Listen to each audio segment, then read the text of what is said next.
All right, shall we take it away? Yeah, let's crack on. Yeah. Thank you very much for everyone turned up. Packed house, always nice to play to a packed house. Anastasia's given us some introductions. We were going to do our own little introduction here.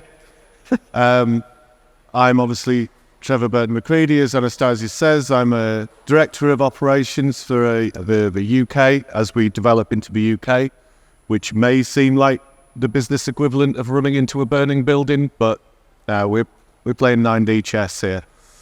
Eric? Thank you, Trevor.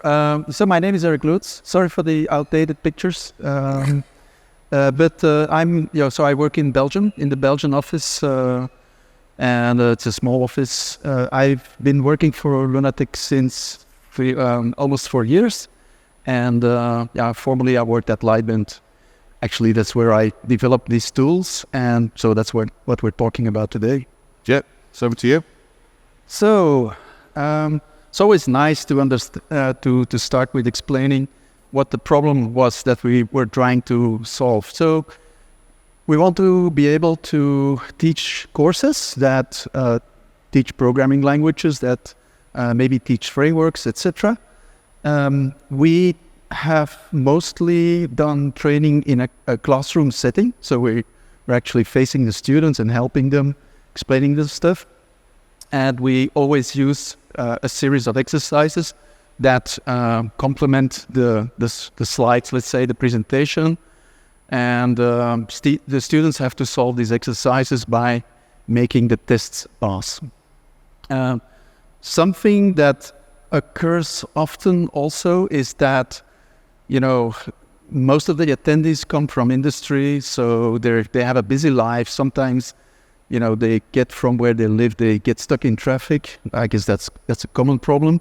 But they may also be called away at some point in time during the course, and then the problem is, how do they catch up, right? So that's something that is part of the problem that we try to solve. So what's the solution? And that's what we're here for. And Trevor will give you a demo that demonstrates different aspects of what I just explained.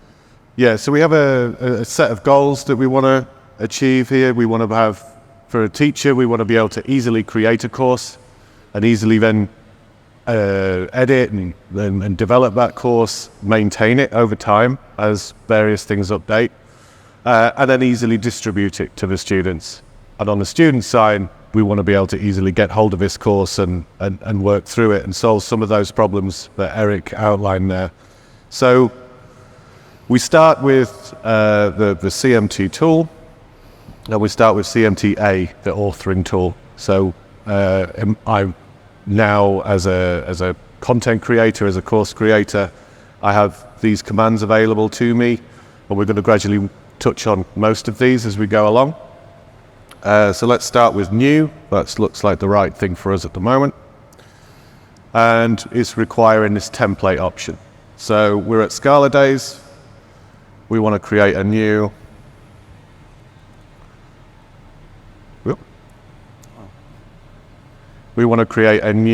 Scala 3 template, if I can learn how to use Eric's keyboard.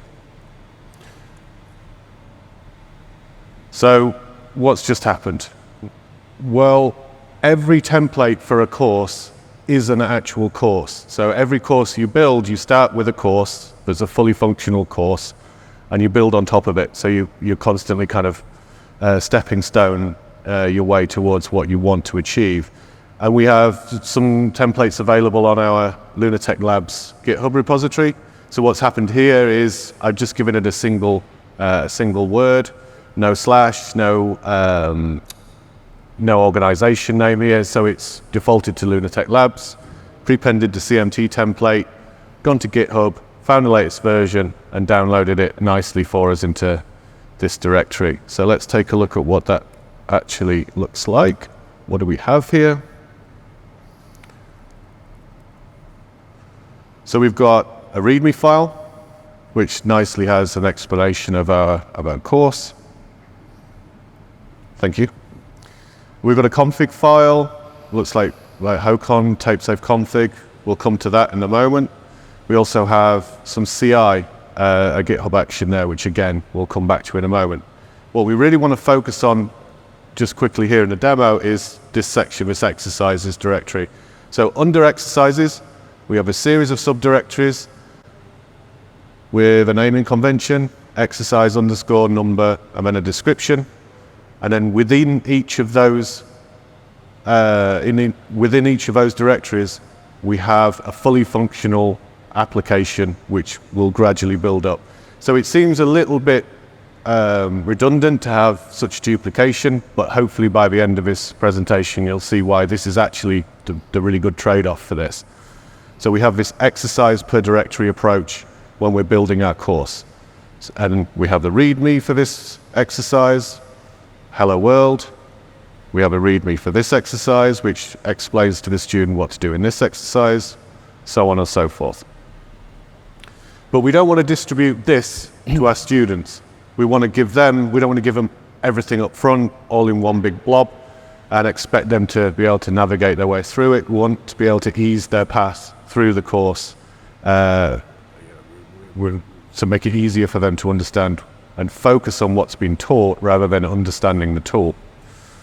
So what we do in order to do that is to take this main repository and make it into the student version with the so-called Studentify operation that we have here. So CMT Studentify requires two options.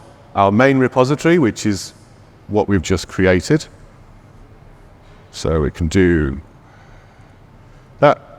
And we also need a target directory, somewhere to put the output of this Studentify operation. So let's just put it in here.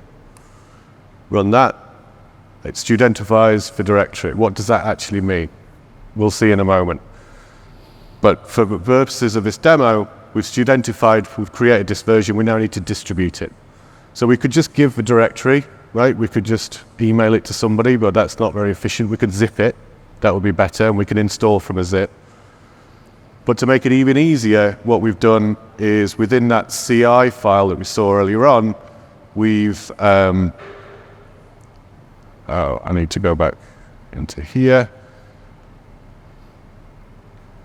What we've done is enable the automatic creation of the studentified version. So if I'm a course creator, worked through my exercise, spent weeks, months building my fantastic course, I want to share it with the world, I just have to tag it, push it to the repository, and the CI will build my release for me, and within that release I have my zipped studentified version.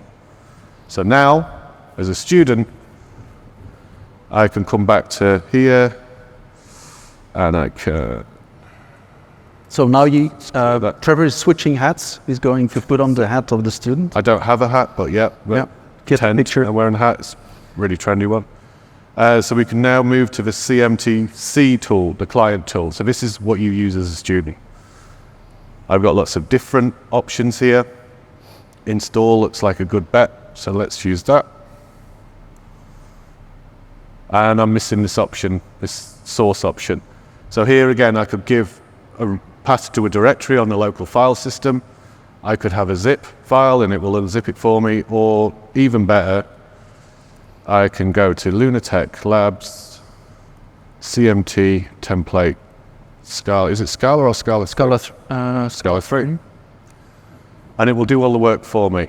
No, it won't, because there's already the main directory in there. So maybe we can just force that. Or not? No. No, it was open.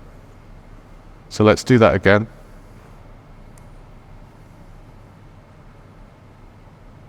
Yep. So we've downloaded the directory.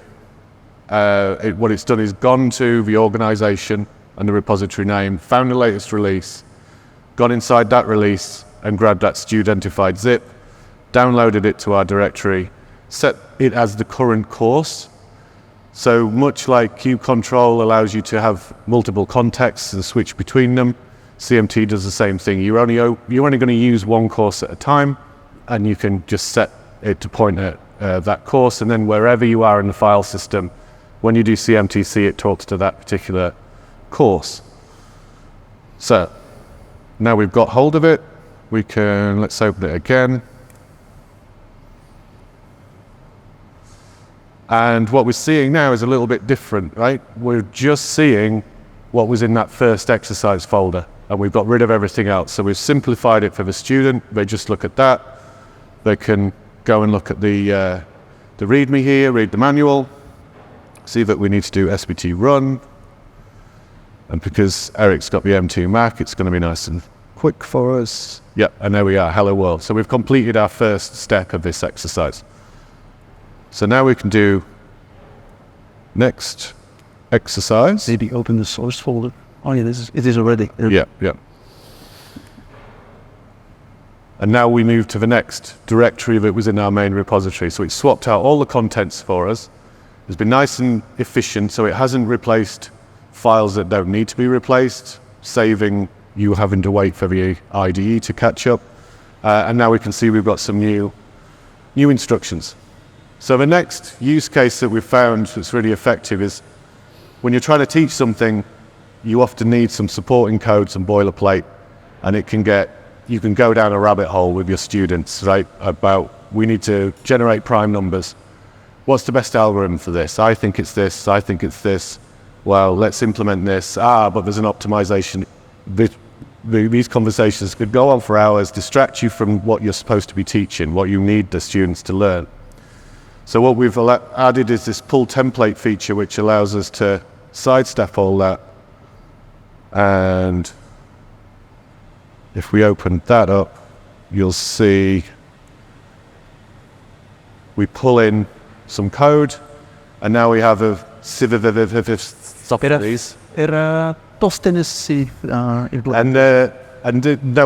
now we can just focus on what we want to teach, which is the next step, right? So we can go in here and we can say, right, we need to create an object called primes, this method. So let's start that quickly. Let's do it in here. We need a new object called primes. We create our def. Right, and now we're getting somewhere. Oops. So this is where, like Eric was saying, we can have this problem where I've got to this point and now the phone goes, right? My child's fallen over at school, I need to go pick them up, or something's caught fire in production, I need to jump out for a little while and I'll come back. So what we can do in this situation is, rather than have the student lose their place, lose their work, what they've done so far, so let's put in a little bit of a cryptic comment here. Hello from the past. Ooh. And now we can say, either before they go or when they come back, they can do CMTC, save state. And now we've put that in a little bit of a cache for you. So now they maybe come back and jump into the next exercise. And okay, we've got the next exercise, but we want to pull a solution. So we've maybe completed our exercise, we've done what we think is the correct thing, but what do the official course maintainers actually, what did they mean for us to create, right? What's the official solution? We can get that by doing pull solution. And now we've finished our course, right? Excellent, we got full marks, wonderful. But remember exercise 2 where we had to pop out for a little bit? Let's just go back and complete that. So in CMTC, we can list those save states, and we can have multiple save states for each exercise, as many as you need. We've just got this one, so we can grab that. CMTC, store state. And now we're back to the past. And we get the message back, and now we can complete our exercise and complete the course completely. Yeah, that was it, right? That is it. That's pretty much all the functionality from the consumer side. Yep. Oh, I just need to find the presentation. False. So, what? Let's recap quickly what what Trevor just demonstrated. So he's shown you how to create a new course by using the cmt a new command. Then it will actually clone it from a repository. You will see what we actually demonstrated. For this template, we have 3 exercises. Then, as he said, like 1 day, a week, a month later, you finish your course. You have a course with, like 10 plus exercises maybe. And now you can studentify this. So there's a configuration file. So you can actually say in my main repository from which I create the studentified repo, my exercise folders are actually under the exercises folder, and there's some customization that you can do. You can also point out where your test code is, because that maybe wasn't shown, but if you do CMTC next exercise, it will automatically pull in all the tests, and this is actually a list, so you can have as many as you want of things to pull in. Same thing for the readmes, and we'll not dig into the don't touch, but you can ask about that later. So the next stage, when your course is ready, you studentify it, you have your artifact. If you push your studentified, main repo to GitHub, you can have CI that generates the studentified course automatically, and then you can use CMTC install to install the course as is shown here. So you have the exercises in your repo. So what is happening here, right? So under the hood, if we look at the studentified course, we don't pull it out of thin air. So there is a hidden folder that contains a queue folder that contains all the exercises, some configuration file to optimize all these operations. So, but that's what's happening. There's also an enriched configuration file that is written there. There's a bookmark file to keep track where you are.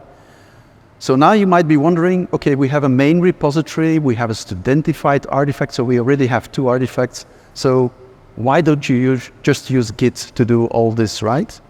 And actually people have done that, but to point out the problem, suppose you create an initial version of some course that contains 3 exercises, right? Now, you might, make a new version that has an extra exercises as shown here at the bottom. You create another version where the 3rd exercise is modified, and you end up with yet another extra exercise with modifications in the other exercises. So effectively what you actually need to manage are changes in 2 dimensions. The first dimension is the exercise dimension, because usually you build the next exercise on top of the current one, but you also want to keep track of the versioning of the courses, so that, maybe at some point in time you gave the course a number of times, you deleted an exercise, you want to get back, you want to add that exercise that you deleted because it's relevant somewhere in the middle. You can do that because the content is easily at your disposal in the Git history. So with this, with the system that we built, you can keep your course up to date. And so let's focus for a bit on the management aspect, or the course authoring aspect. CMTA gives you a number of things that make life easier. For example, if you want to duplicate an exercise, it's actually nothing else but a folder. So for example, on a Mac, you can use the Finder and duplicate, but then you have to do the renumbering yourself. So there is something like duplicate insert before that will do this for you. Also commit the changes to Git.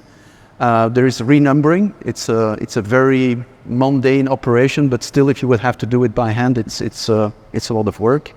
And as it's indicated here, you can also use, worst case, you use copy paste. No Git foo required to do that.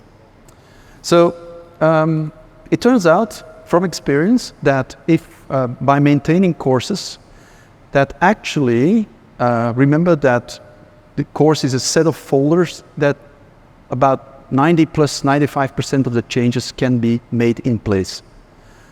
A very simple example is updating the course instructions, right? If you want to update, you find a typo in exercise 5, the README, you go to the README, you edit it, job, studentify, job done. But I've done very complicated changes, like for example, I want to rename a certain variable, the name, I want to change it. Usually in the past, sometimes I used the other process that I will describe, which is a little bit more involved. But in many cases, I can simply use bash scripting with set scripts to make the modifications. So what about the other 5%, right?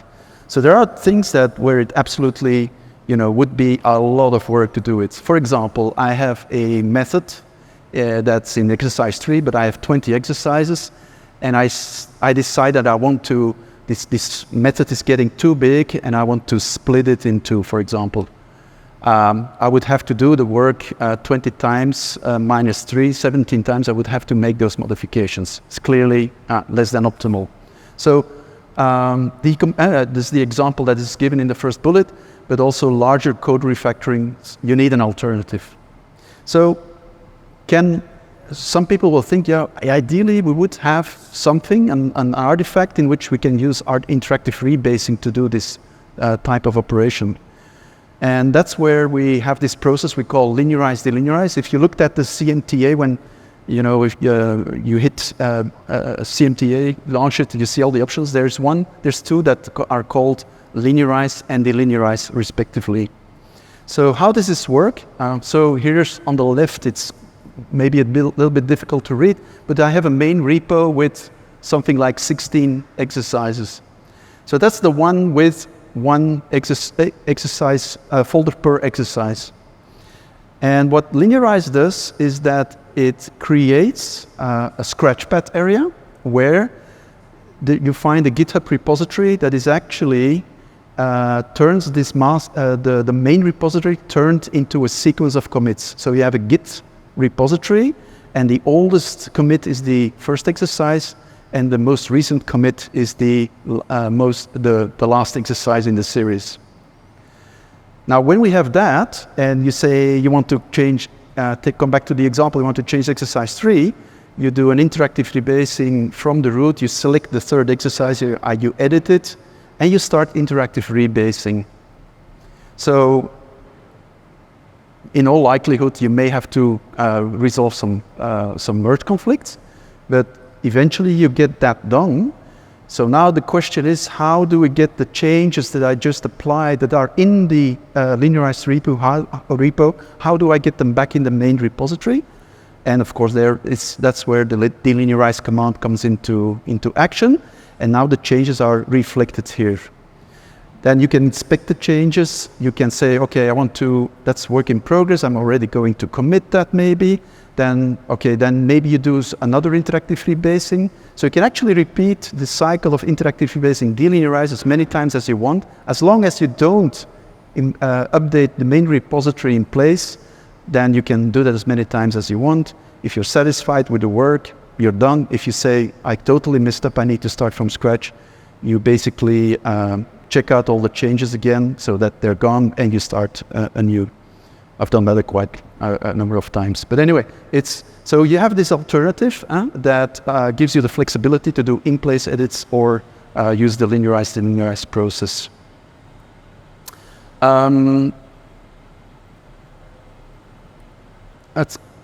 This is out of sequence.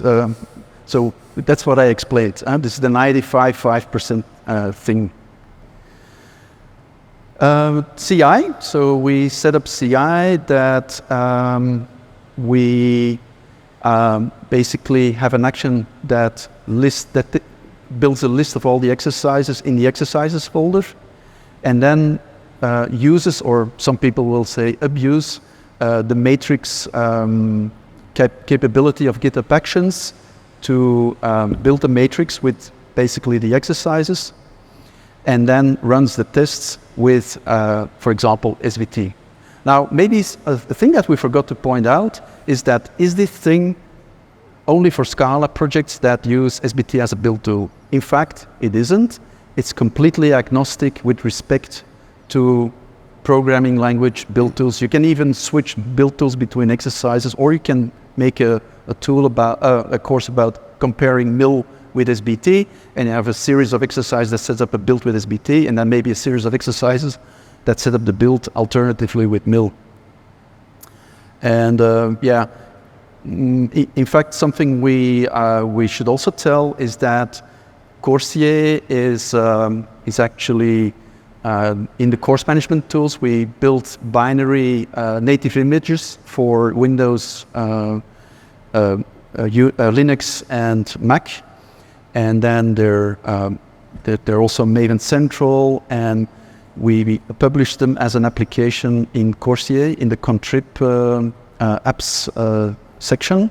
So installing them is simply using CS install -- contrib CMTA or CMTC.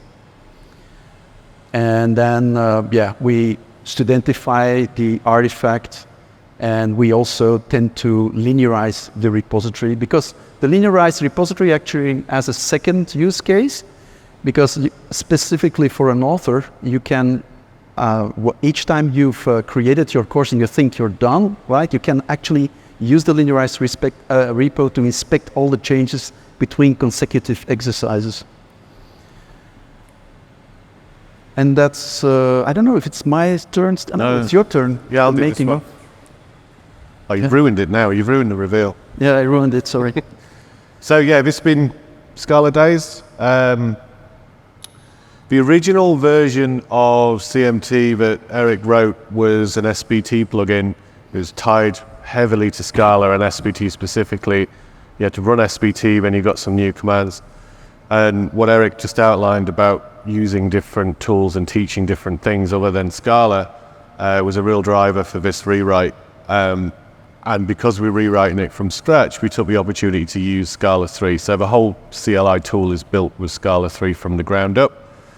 The main features of Scala 3 that we took on board, so even though it's all optional, right, we can still use the Scala 2 syntax, we took the opportunity to take advantage of some of these things. So indentation-based syntax, we took advantage of that. Do we like it? Well, it's okay. I can take it or leave it, frankly, from my point of view. Extension methods are nice, less typing. Something, the extension keyword makes it very specific. That's nice. It's also in line with, a language like Swift, where it's very similar. And using given rather than implicits, so we took that on board as well. We also, because the tool is doing a lot of file manipulation, right, and directory copying, writing, overwriting, deleting, and we wanted something which was cross-platform. And battle tested? And tested, something we can rely on. We actually use SBT.io because SBT is cross-platform and fairly well battle tested, right? It's fairly well used. So that's used heavily. It's something I hadn't used directly before. It's really good. If you ever have to do anything like this, I'd highly recommend this is the first thing you reach for, because it's really useful and it's very simple to get to grips with. So well done to the authors. The Scala Process API, we use, again, a lot of Git manipulation. Why didn't we use something like JGit? Well, it's the same reason you might not use an FRM or ORM framework and instead write SQL yourself. You've got more control over it. You're more familiar with the commands. You know exactly what's been executed. Yeah, exactly. And an interesting anecdote is that when I started developing the tools in the beginning, I was using, so for CMTA, for CMTC, you don't need anything on your as an extra dependency on your system. But for CMTA, you do have to have a Git installed. And on Mac, I wasn't aware, but it's actually they were lagging in tracking the version of Git. And I bumped at some point. I was using the Process API to launch Git for all the different operations. And at some point in time, I hit a problem, right? And it turned out to be a problem in Git. So I just updated Git to the latest and greatest version. Problem gone. If you're dependent on an external library, it might also take some time to track the latest version of Git. And you might be, having to go to the authors of JGit, for example, to wait until they fix the problem. So that was actually a main driver to do it like this. What else? KSAP. So we used, is it Alex Archambault's KSAP library for the CLI parser. We started with Scopt. Found it, for this use case anyway, it produced, you had to write a lot of code and it was difficult to compose things. Found KSAP just, you can do the same thing with very much less code, very fewer lines, less to maintain. So we've changed and we've stuck with that. Maybe one thing to mention is that documentation, right? So there's very little documentation on this, but yeah, we figured it out. You have to read the tests to learn how to use the thing. So yeah, there's that about it. Request Scala, so Michał used library for that. We have to download the zip. We found that was the best way to do that. Easy to use. And then SBT image, the native image plugin. So when we taught the Scala 2 to Scala 3 course, that was one of the first things we did with this earlier in the year. It was launching a JVM every time you issued the command. So you can do CMTC, enter, and then go put the kettle on because you're going to be waiting a while, and it's just not practical. So a CLI app, written with Scala, this is just a no-brainer. You have to have it. Again, documentation. We got a native image built really quickly. Great, run it, fine, excellent. And then you move it to a different directory and it breaks. And then you have to go hunting round to minute 56 of some random YouTube video to find out this clue to what you need. So exactly. And in the end, if you look to you go to the doc of the plugin, and after you have figured it out and you reread the page, you realize that all the information is there, right? But if someone would take, and maybe we need to do a PR, like this is the sequence that you probably will have to run through, but it's not like, it's like 10 pages of things, and it's like, okay, the order which I need to do this is this and that and then and such and so. So anyway. Yeah, and we can definitely be better open source citizens, right? As we all can, and we can make efforts to do that ourselves. So I'm sure we will. Right, so some resources about this. So as Eric mentioned, install with CS. So Core CA for CS install, and you can install one or both tools. It's all there public on GitHub. We have a documentation site that's separate for this, which is again been worked on, having just criticized other people's documentation. We'll be working on our own.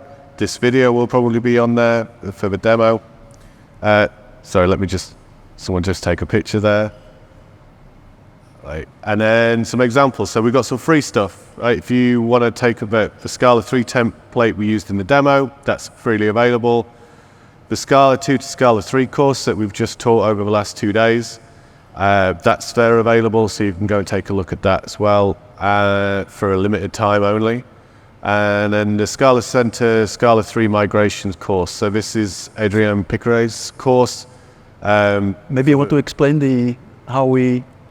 Yep. So we have, so the course is how to use the SBT Scala 3 migration tool, which allows you to stay with Scala 2, run these tools, these things, these operations, and get information about just what you're going to need to do in order to get ready for Scala 3. So if you have a library which is not Scala 3 compatible yet, it will go to your Maven repositories using the resolvers that you've configured, and it will find the latest version or the next minimal upgrade version that you need in order to become Scala 3 compatible and various. So Adrien was teaching this Scala 3 migration course with us over the last 2 days. He was originally going to add some exercises to our course, decided no, he wasn't going to do that because this made sense as a separate thing, and he just went off and wrote his own course from the docs. Using the course management tools. Yeah. So he actually did that in like 2 weeks without ever having used the tools. For us, it's a kind of the proof that... Eric's very proud about that, as you can tell. Can you tell? And lastly, just to prove this isn't just Scala, we have a Quarkus course for beginners in Quarkus and Java, boo, and because we're at Scala days. And we've worked on other things like a Kubernetes course. So there's not even a build there. It's just config files that you can run in a cluster and find why it failed and fix that. So a slightly different way of approaching that learning. And then there's the slide that you should never show, as someone in the audience pointed out, but here it is. So Thank you.